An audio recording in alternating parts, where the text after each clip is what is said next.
નમસ્કાર દર્શક મિત્રો, સમાચાર આવી રહ્યા છે વેરાવળથી। વેરાવળ ખાતે આજે ભવ્ય ખેડૂત જન આક્રોશ યાત્રાનું આયોજન કરવામાં આવ્યું હતું। આ યાત્રામાં 250થી વધુ ટ્રેક્ટરો સાથે મોટી સંખ્યામાં ખેડૂતો જોડાયા હતા।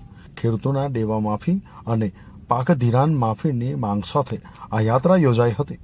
આ યાત્રા કોંગ્રેસના પ્રદેશ પ્રમુખ અમિત ચાવડાના અધ્યક્ષસ્થાને યોજાઈ હતી। સોમનાથ ધારાસભ્ય શ્રી વિમલભાઈ ચુડાસમાએ સભા સંબોધનમાં જણાવ્યું કે જો સરકાર ખેડૂતોનું દેવું અને પાક ધિરાણ માફ કરશે તો સમગ્ર કોંગ્રેસ પક્ષના ધારાસભ્યો પોતાના 2 વર્ષના પગાર ખેડૂત હિતમાં સરકારને અર્પણ કરશે।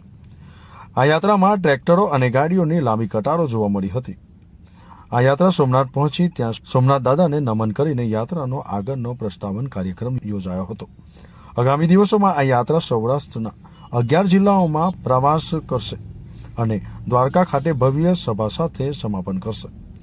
રાજુ ગઢિયાનો રિપોર્ટ, ન્યૂઝ ટુડે, વેરાવળ।